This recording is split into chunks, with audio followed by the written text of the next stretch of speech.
Bonjour les amis, oui donc voilà, aujourd'hui on se retrouve pour un petit challenge. J'avais dit plus de challenge, mais voilà. Euh, J'en fais un quand même, et il s'agit du challenge évasion livresque hivernale. Voilà, donc je vous en parle juste après le générique.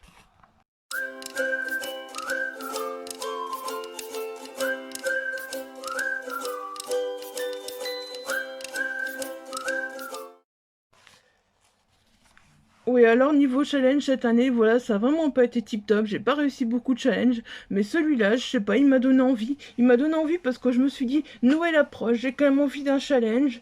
Et finalement, quand je me rends compte, je me dis, j'ai pas mis tant de lecture de Noël que ça. Mais bon, soit. À la base, c'est censé être un challenge de Noël et d'hiver. Euh, Finalement, vous dire si certains livres se passent en hiver ou à Noël. À Noël, je sais que non. Il y en a certains, je sais que non. Mais en hiver, je sais pas non plus. Personnellement, voilà. Ouais, j'ai mes petites notes là juste en dessous de moi là pour avoir plus facile. Donc tout d'abord, il y a le terroir livresque. Alors le terroir livresque, donc c'est un menu. Ouais, je sais, j'aimerais bien pouvoir vous mettre des petites images, des petites incrustations, mais je crois pas que ça, ça faudra attendre que j'ai mon nouvel ordi. Ça me manque de mettre des petites incrustations, des petites images, genre territoire livresque, hop, le style à la française, hop, petite incrustation. Ouais, ça va venir après, vous verrez, les vidéos seront beaucoup plus belles, franchement. Je vais vraiment prendre mon temps de faire des montages et tout, mais pour l'instant, on parle d'un challenge, on parle pas de l'après. Donc le style à la française, il faut lire un roman d'un auteur français. Voilà, bon bah lire un roman d'un auteur français, bon j'avoue que ça fait un moment que je l'ai.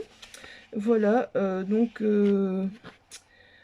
l'autrice m'avait fait confiance, voilà, en venant me déposer son roman, donc Disparition inquiétante, donc de Sylvie Tourné. Donc voilà, ben lire un roman d'un auteur française, pour moi ce serait une autrice. J'avoue que j'ai très envie de le lire depuis un moment, puis j'ai eu tendance à le laisser un petit peu. Je pensais le lire pendant la première période du confinement, là, puis après avec le Covid et tout, je me suis un peu laissé rattraper par le temps et j'ai pas encore eu l'occasion de le lire, donc voilà, c'est le moment de lire un roman d'une autrice française, Sylvie Tourné, voilà, Disparition inquiétante. Là, on est avec 5 étudiants, donc ils sont amis depuis toujours et qui vont choisir des voies différentes, alors qu'ils s'étaient promis de rester proches. Mais le destin va en décider autrement et il va faire qu'un lourd secret va les lier à jamais. Voilà. Et ça, j'avoue que ça m'intriguait vraiment, vraiment, vraiment pas mal, cette histoire de lourd secret, voilà. Lourd secret, comme le livre. Non, mais je vais prendre le temps de lire, franchement. Si je passe du temps à lire, là, il va aller vite celui-là, même s'il a l'air gros. Alors, ensuite, on a donc la deuxième sous-catégorie du menu du terroir livresque. C'est Bienvenue chez nous et lire un roman qui se déroule en France. Bah voilà, je peux pas résister. Normalement, il devait être dans le... Non, j'ai un trou. Dans le Black November. Comme je n'ai pas fait le Black November, je n'ai toujours pas lu. Et depuis qu'il est arrivé, j'ai trop envie de le lire, ce roman de Wendell, voilà, La loi des hommes. C'est le seul roman de Wendell que je n'ai pas lu, donc voilà, La loi des hommes, il faut que je le lise. J'ai vraiment trop pressé de le lire. C'est un thriller historique, ça se passe dans le Nord, donc ça se passe bien en France, voilà. Euh, c'est une enquête. Ah ouais, ça se passe dans les bas-fonds de Londres en même temps. Oui, bah on va dire que ça se passe en France, hein, parce que voilà, ça se passe au début à Haute-Car que dans le Nord, voilà. On va dire que ça se passe en France, hein. Qui a dit qu'on ne pouvait pas tricher un peu après tout. Alors ensuite, Histoire de France, c'est ça, oui. La troisième sous-catégorie, donc, c'est Histoire de France. Là, il faut lire un classique du 19e siècle français. Alors, je sais pas encore exactement ce que je vais lire. Normalement, je vais lire Au bonheur des dames, donc de Zola, avec Mélissa. Au bonheur des dames, j'ai très envie de le lire parce que je l'ai... Enfin, relire plutôt, parce que ça fait très longtemps que je l'ai lu. Et voilà, donc depuis que j'ai lu la BD, donc Je vous mettrai le petit ici. Je crois que j'ai chroniqué sur la chaîne La BD, il me semble, au bonheur des dames. Et voilà, donc depuis j'ai chroniqué la BD au bonheur des dames, donc de... J'ai oublié son nom, c'est pas grave. Bah, j'ai très envie, voilà, de relire le roman. Super envie de relire le roman. Donc voilà, là je me suis dit un classique du 19e siècle français. Je pense que ce sera Au bonheur des dames de Zola. Alors donc ensuite la deuxième catégorie c'est le froid de l'hiver scintillant.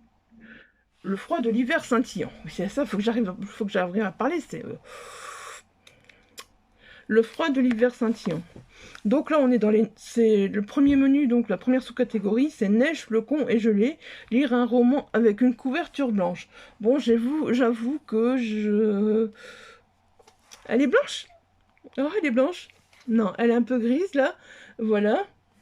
Mais bon, j'avoue que voilà, je suis curieuse de le découvrir.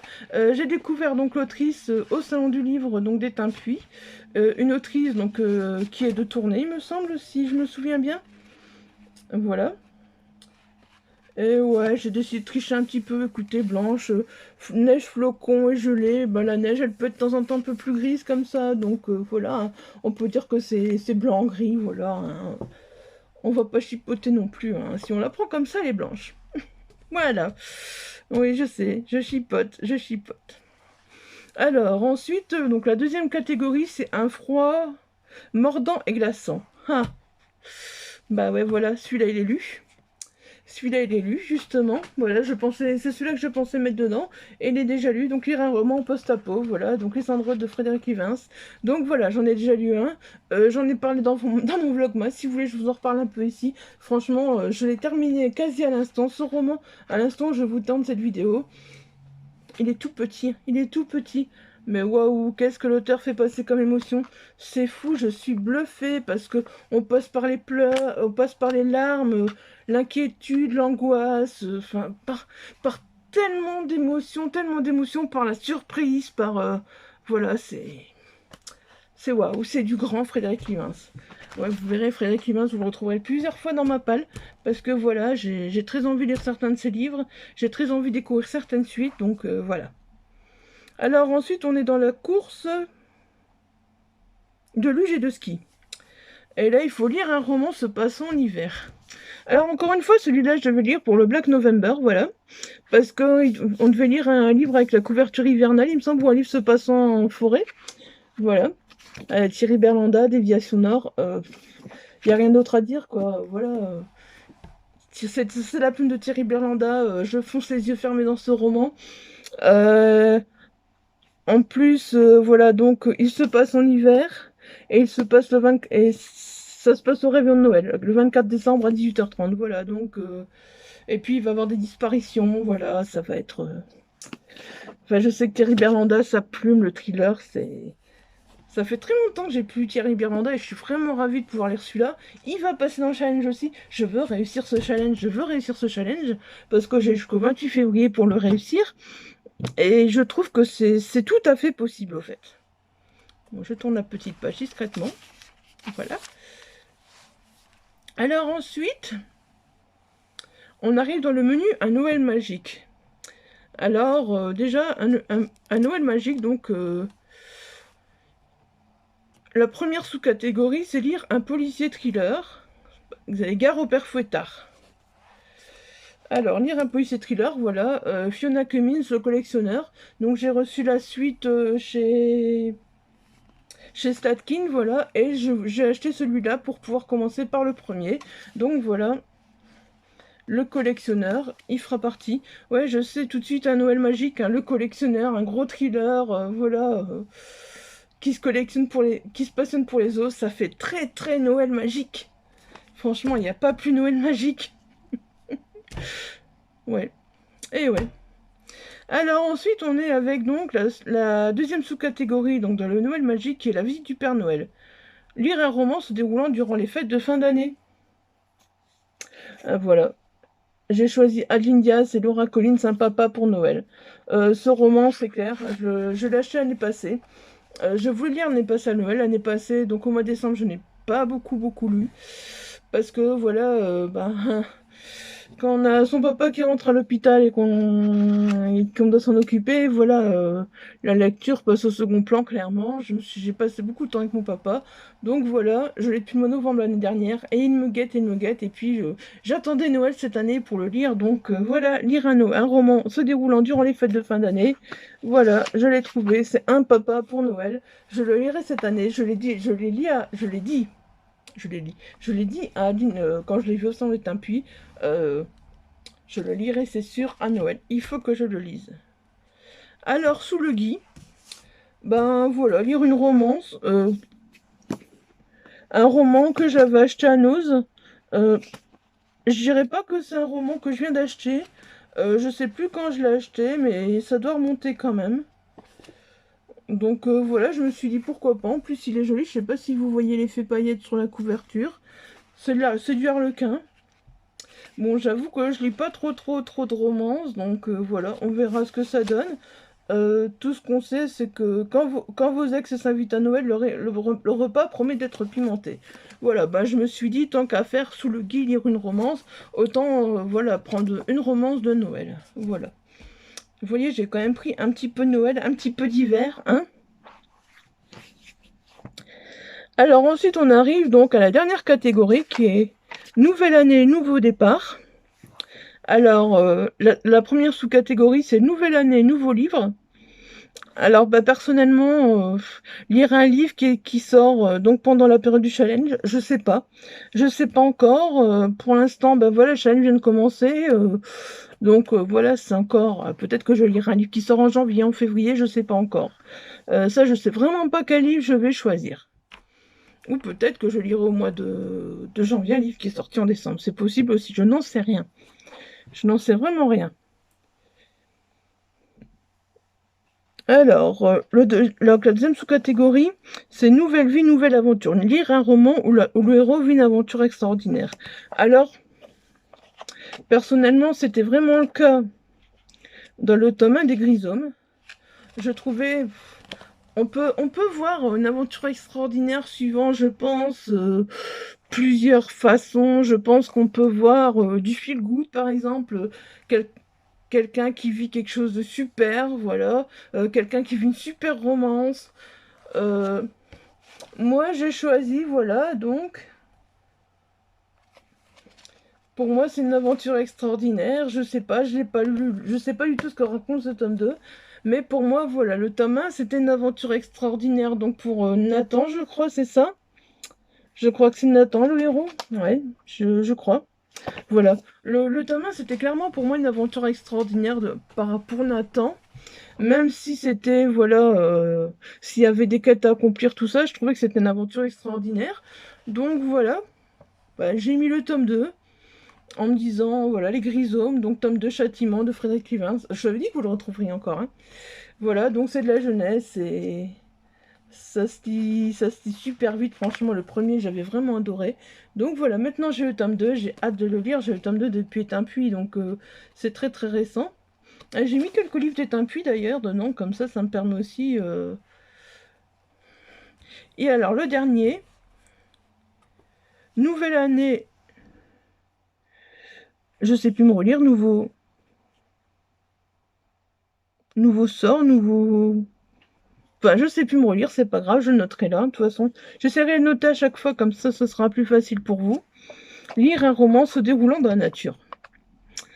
Oui, je sais, vous allez dire que j'abuse. Vous allez dire que j'abuse. J'ai mis le tome 3 des Grisômes. Parce que tant qu'à faire, je sais que c'est une trilogie, voilà. Et bah, j'ai très envie, voilà, donc de découvrir cette trilogie, de terminer cette trilogie, parce que j'ai tellement aimé le tome 1. Le tome 1 se passait dans la nature. Regardez, la couverture est verte. Pour moi, ça me fait tout à fait penser à la nature. Voilà, c'est ce que moi je pense. C'est ce que moi je pense. Après, est-ce que ça se fait dans la nature? J'en sais rien. J'en sais rien du tout. Mais toujours est-il que voilà. Pour moi, ça me fait beaucoup penser à la nature, la couverture, donc... Et le premier me faisait beaucoup penser à la nature aussi. Donc, bah voilà, on verra si ce tome 3 se passe en nature, je l'espère. Sinon, je trouverai un autre livre. je trouverai un autre livre, sinon voilà. Et ben voilà, je pense qu'on arrive au bout de ce challenge. Dis donc, j'étais vite pour présenter les livres. J'étais très vite pour présenter les livres. C'est rare que je vais si vite pour présenter un challenge. Voilà, ben donc c'est tout pour ce challenge. Vous voyez, j'ai quand même 1, 2, 3, 4, 5, 6, 7, 8, 9, 10 livres. 10 livres plus 2 à rajouter, donc ça fait 12. Ouais, c'est tout à fait faisable. Hein. 12 en 3 mois, enfin avec le petit mois de février, voilà, mais c'est tout à fait possible, je crois, d'ici là. Hein. Le plus gros, c'est vraiment Disparition inquiétante, mais c'est les plus grands. Donc je pense que, voilà, je pense que ça va le faire. Je croise les doigts pour réussir ce challenge, parce que j'ai pas réussi beaucoup de challenges. Peut-être qu'un challenge qui jonche 2020 et 2021, j'arriverai à le terminer, j'arriverai à le tenir. Je l'espère. Je l'espère, parce que cette année, niveau challenge, ça a été pourri. Et il y a même certains que je voulais faire et que je me suis pas inscrit parce que je me suis dit, c'est pas la peine. Voilà. Du coup, je rattrape un petit peu tous mes challenges que j'ai pas fait. Le Black November, voilà. Le Cold Winter avec un peu de fantaisie. Et puis là, voilà, on a clairement 2 romances de Noël. Voilà, on a un petit peu d'hiver dedans. Donc je rattrape un peu tout ce que... Voilà. C'est une palette assez variée, c'est ça que je suis contente, même si on n'a pas vraiment l'esprit Noël dans tous les livres, parce que franchement, je pense que j'aurais été incapable de trouver l'esprit Noël dans tous les livres, mais voilà, je me rattrape un petit peu quand même, et voilà, c'est des livres que j'ai très envie de lire, il y a des SP dedans aussi, donc voilà, ça me permettra en même temps de lire des SP, et voilà. Bah écoutez, si vous avez lu un de ces livres, si voilà, si vous avez envie de vous inscrire à ce challenge, je pense qu'il n'est jamais trop tard. Je vous mettrai donc l'événement Facebook en barre d'infos. Comme ça, vous pourrez donc aller voir le challenge. Vous pourrez, si ça vous tente d'aller vous inscrire. Je sais que beaucoup d'entre vous aiment les challenges. Beaucoup d'entre vous font 2-3 challenges affilés. Moi, personnellement, c'est mort. Il me faut un challenge à la fois, sinon c'est mort. Puis, je pense beaucoup aussi au Pélib cette année. Voilà, donc... du coup, ça aussi, je me sens mieux limite dans le pélip que dans les challenges. Donc voilà. J'espère que cette vidéo vous aura plu. Si vous avez déjà lu un de ces livres ou si vous avez envie d'avoir mon avis sur un de ces livres, que vous êtes pressé d'avoir mon avis sur un de ces livres, n'hésitez pas à le dire. Et si cette vidéo vous a plu, comme d'habitude, un petit pouce bleu. Et puis, si c'est pas encore fait, n'hésitez pas à vous abonner, ça fait toujours plaisir. Voilà. Bye bye. Et prenez soin de vous.